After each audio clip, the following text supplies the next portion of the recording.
these children in West Virginia, not just in West Virginia, but that's a state we're most familiar with, coming from environments where education is not valued, the parents not getting them up to go to school, they're not reinforcing their homework or what they need to do, and so these kids fall far behind, and the teachers alone can't be expected to do everything. So this community program enlists people to help sort of fill in the gaps and pull them along. Yeah, she was great. I thought she did a wonderful job of explaining the need and where those dollars go and how it helps those kids in Greenbrier County and across the state, but this specifically in Greenbrier County. Tremendous impact they're making. So that was awesome. Thank you, everyone, for coming out in Greenbrier County. We've got more of these things coming up in text. I know that what you all say about me, that I don't get out and I don't talk to people, but I talked to everybody. You did. Friday and Saturday. You and did. I was so uplifted. So that's a good word, yeah. Because, we just get, sometimes with what I do, you get sort of caught up in the controversy and stuff. It was just really, really nice to be with very genuine, warm people, Brad. Yeah. It just felt so welcoming. It was invigorating. So many great people, huge Mountaineer fans down there, right? Listeners to the podcast. I thought it was a great, over 2 days, 24-hour period we were there. Awesome visit to Ronsford, I thought. Yeah. From the text line. Oh, hold on real quick. I don't know if you saw this. This was, Hoppy talks about getting out and talking to the folks, which he did. I thought he was very social, did a tremendous job, but he also had his own security crew that is blocking people off from getting to him. I thought that was a bit much. And you had to usher one at a time in there so you didn't get crowded, but his own security crew. How about the law enforcement dudes there? They were awesome. Great guys. They were awesome. Now, did one of those guys play football for Rich? Tommy played for Rich at Glenville. Played for Rich. Was a linebacker mixed over into fullback a little bit there. Yeah, we had a great conversation about old school Rich back at Glenville. The law enforcement guys, they were tremendous. Yeah. That was great. Texter says, just embrace Colorado. It's an instant rivalry. Country Roads versus Rocky Mountain High. They can play for the John Denver Trophy.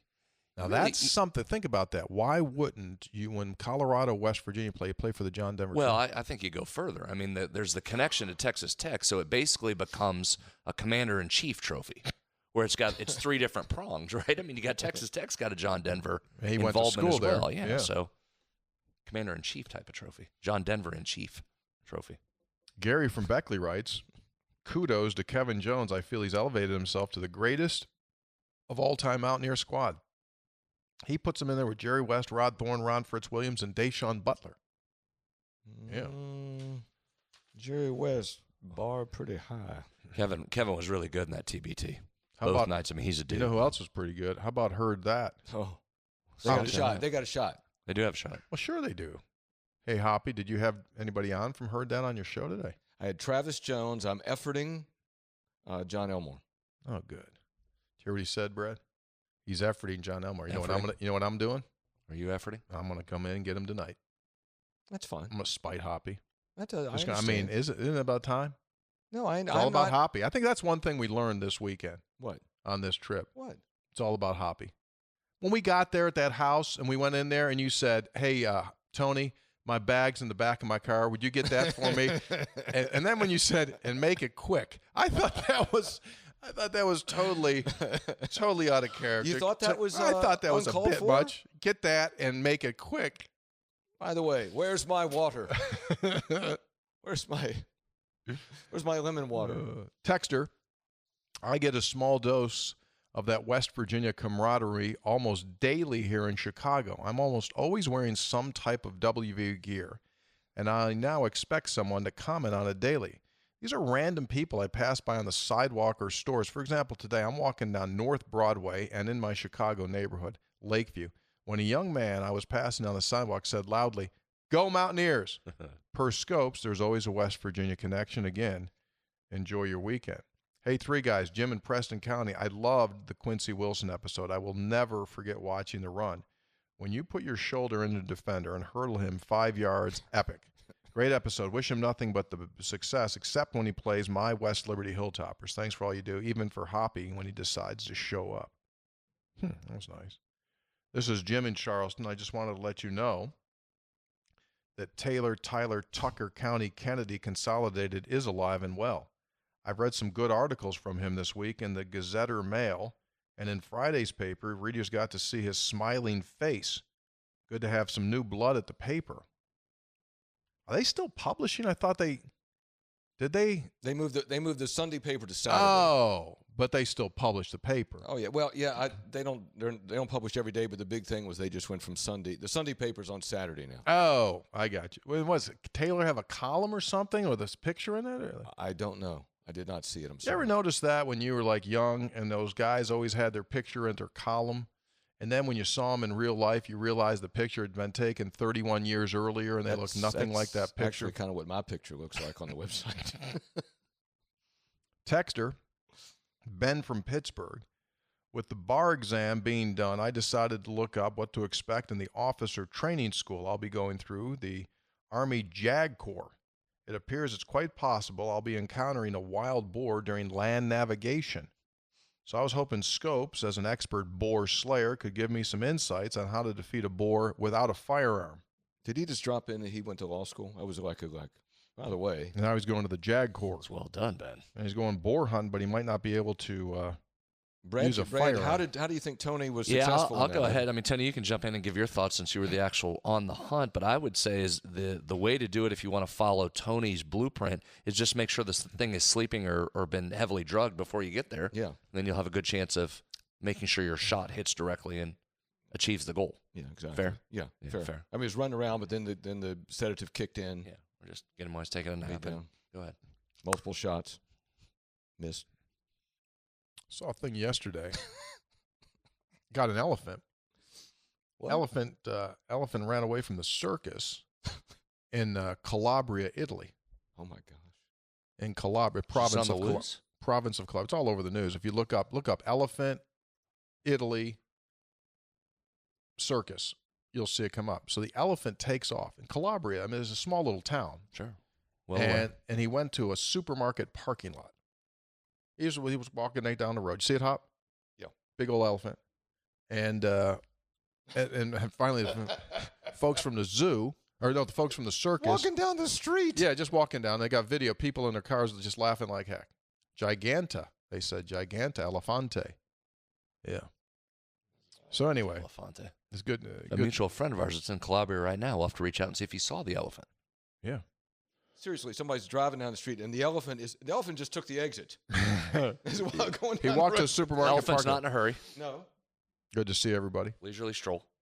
Texter, hey, Didn't have a show to get to that night out of the circus. Just where to go. I'm off today. It's Tuesday. I'm off today. Take those damn peanuts. I'm done. Hey guys, greetings from my annual summer vacation in Indian Beach, North Carolina. As you can see, I have my 3 Guys Beach Survival Kit. Nothing better than watching the waves roll onto the sand while sipping on some Courchevel as I'm munching on a Go-Mart fly rod and topping it off with the perfect peanut butter to chocolate ratio Reese's. My favorite time of the year because I know when I get home the anticipation will be riding high with football season. Here's to you guys efforting to episode 800 and beyond. Roll Tribe and Let's Go Mountaineers. Ryan from Bridgeport. We set up. Those Courchevels look cold, too. That's nice. Hey, quick note. Ran into 3 Guys listener Joe at Dick's Sporting Good yesterday. What were you doing there? Shopping. For your upcoming trip? Shopping. We'll stop by Joe. Hey, 3 Guys. Big 3 Guys listener. Awesome. Hey, thanks, Joe. Yeah, he worked there or was he just shopping? No, works there. Oh, he's a worker. Oh, yeah. Very works good. there. Thanks, Joe. Yeah. Guys, I'm sorry for the long text. I hope it's worth a read. So do I. I graduated with Quincy, and on Saturday mornings, I was calling WWVA, where the late George Kellis hosted a talk show to hype the most dominant high school player I've ever seen. This is our baseball picture from June of 1990. Check out his baseball pants. There's Quincy.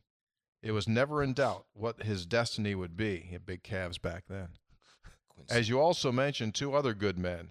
John S. Marshall, where the S stands for service. Absolutely the GOAT of insurance agents.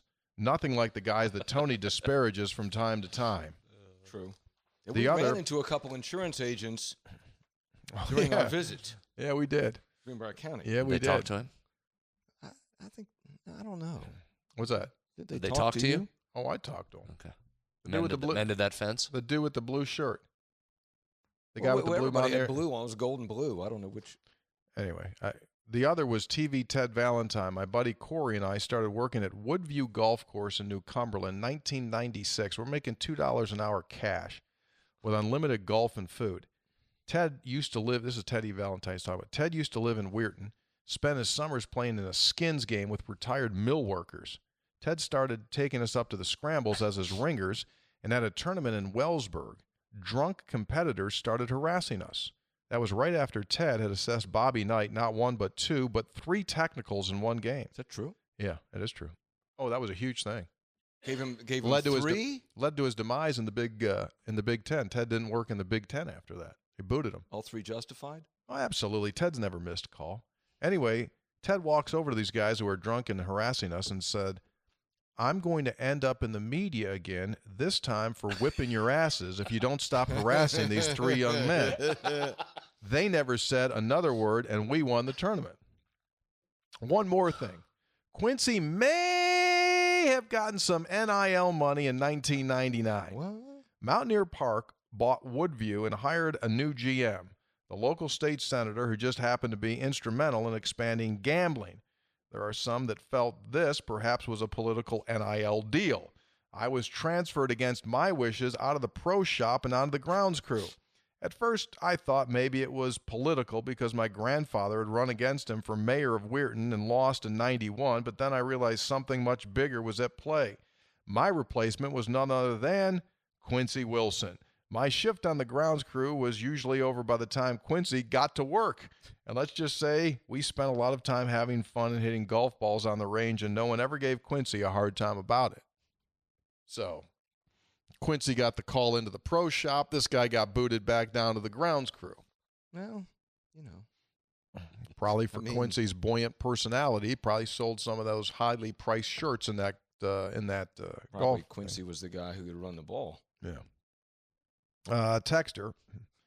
He also said it was great to hear him on the podcast. Excited he's back. All right, here we go. Texter. Hello. I loved the summer series. I've been lucky enough to get some of the Kercheval 3 times, and in West Virginia, Seneca Lake, Ohio, and Lake Anna, Virginia.